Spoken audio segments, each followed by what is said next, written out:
First thing you have to know about me is that I'm a psychologist, and this means that I come across is that normal questions on a daily basis. I'll give you a few examples. We broke up a week ago, but I keep stalking her on Facebook. Sometimes I talk to myself out loud. I enjoy my spaghetti with jelly on top. Is that normal? Whenever I hear one of such questions, I immediately ask, what makes you think that it's not normal? And the answer I usually receive is, well, I don't think others do that. So I ask, who are these others? And the answer is, of course, I don't know, people, as in the 7.5 billion people currently alive on Earth. So I guess you can see the problem here. We'll come back to these questions, but now the second thing you have to know about me is that I'm a book translator, which means I spend lots and lots of time among books. And my favorite kind of books are tales, both children's and adults. I believe they're the piece of literature that captures the secrets of the human psyche best. I especially like 1001 Nights Tales. There are some fascinating stories there. And when I heard about today's event's topic, I immediately remembered the first tale there, and I want to tell you about it briefly. It's called The Story of King Shahryar and his brother. So there are two brothers, both of them are sultans. King Shahryar is the older one, and he rules over India. And Shah Zaman is the younger one, and he rules over Samarkand. And everything is fine in both their lands. They don't see each other for 20 years. But one day, Shahryar misses his brother, so he invites him over. He says, come visit. And Shah Zaman is really excited about this invitation, so he immediately packs his bags and leaves to visit his brother in India. But a few hours later on the road, he remembers that he forgot to pack something. So he goes back to his palace, and there he catches his wife cheating on him. So he's really upset about it, but he leaves anyway and goes to visit his brother, Shahryar, in India. But he doesn't tell him about why he's upset and what happened back at home. Shahryar, who wants to cheer his brother up, says, let's go hunting together. It will make you feel better. But Shah Zaman refuses that and stays back in the palace, so Shahryar goes hunting by himself. And Shah Zaman, back in the palace, gazing out the window, thinking about his wife and how he was cheated on, this time, unfortunately, sees his brother's wife cheating on him. So now, when Shahryar comes back from hunting, he has to tell him, and he does. He says, I saw your wife like this, and then he also says, you know, my wife did the same to me back at home, that's why I'm upset. But Shahryar doesn't want to believe it right away. He says, I need to see it for myself. So one day, he pretends to go hunting again, and then comes back right afterwards, and catches his wife cheating on him. So now, both brothers are really, really upset. And you know what they decide to do? Remember that they are sultans. They have their palaces and countries. But they decide to pack their bags and travel the earth to see if they can find anyone else who was cheated on. If not, they say, that's their word, they'd rather die. So the logic here is that, you know, our wives cheated on us, we feel bad, yeah. But if we are the only ones who were cheated on, then we'll feel absolutely horrible. If not, we'll feel slightly better. And this shows, I think, that our focus on the experience of others and whether we are alone in our experience or not actually dates back centuries, because these tales were written around like 9th century. So it's a really old focus for us. Now, King Shahryar and his brother were willing to travel the earth to find an answer to what we may call the is that normal question again. Fortunately or unfortunately, we don't have to go through such lengths. We just have to take out our smartphones from our pockets and then log on to social media, where everyone is more than happy to share everything they do with us, right? Well, not everything, actually.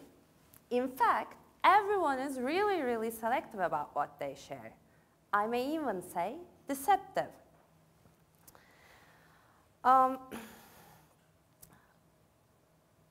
You know, there was a time when it was okay to share even the slightest mood changes on Facebook. People would write things like, "I'm hungry, what should I eat?" Or "I'm bored." But over time, use of social media changed drastically, and now it became a tool for forming a certain image. So what you see on my social media profiles is not a story of my life as the companies advertise, but it's a story that I would like to tell myself and others. It's a story that would remain if I were to remove all the unpleasant things about my everyday life. It's a story in which I'm extremely sociable, happy, smart, successful, and pretty. Let me give you a few examples. So this is a picture I posted on Facebook from a friend's wedding this summer. And as you see, I look all relaxed and happy in it. But I left out one part. I actually spent hours and hours trying to figure out the right dress that doesn't make me look that fat. I didn't mention that in my post. Okay, this is from my Instagram account. This is an announcement about how I'll be a guest on a local radio show. And I put a couple of emojis there because I wanted to look like, it's no big deal, I do it all the time. In fact, I was really, really nervous about it all day. I could not eat anything. I could not get any work done. And during the entire show, I kept thinking to myself, oh my God, people probably think I'm stupid because I must be talking nonsense. I didn't mention that either. Okay, this is my Twitter profile picture. And as you see, it doesn't really look like me. I mean, it is me, it's not photoshopped or anything, but it's not a random picture that I accidentally looked okay in. It's actually a picture that I took just to serve this purpose, and I chose this one from like 1,000 more selfies because I thought this was the best, and I used it. So, as you see, the total sum of what you see on my social media profiles is not my normal. It's not even my better than normal. It is what I call my supernormal. And this is the case for everyone. Almost everything you see on social media is a supernormal. So when you go and compare your normal self to all the supernormals out there, it's inevitable that you feel abnormal about yourself, or maybe even worse. Now let's go back to the questions in the beginning. We broke up a week ago, but I keep stalking her on Facebook. Is that normal? Now, since nobody announces that they are stalking their exes on social media, right? Nobody talks about that. We tend to think we are the only ones doing that. But everyone stalks their exes, even the exes themselves. That's why people keep posting all these happy pictures after the breakup, because they hope that you are stalking them back. So that's the more probable reality. Sometimes I talk to myself out loud. Is that normal? Okay, let me give you a secret. I talk to myself too, out loud. I also sing to myself. I argue with myself, all of them out loud. And I'm a legitimate psychologist, so I guess that should be okay. I enjoy my spaghetti with jelly on top. Okay, so, you know, if you were to get a culinary degree and call yourself a chef, people would actually wait in long, long lines to eat your jelly spaghettis. So, I guess what I'm trying to say is this.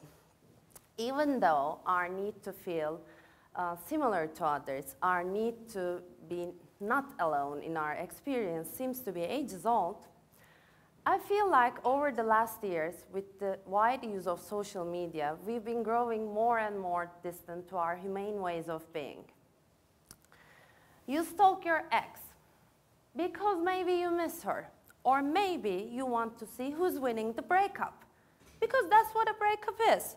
Sometimes it hurts a lot, and sometimes you're just so angry that you just want to see the other person is as miserable as you are. And that's normal. You talk to yourself out loud sometimes.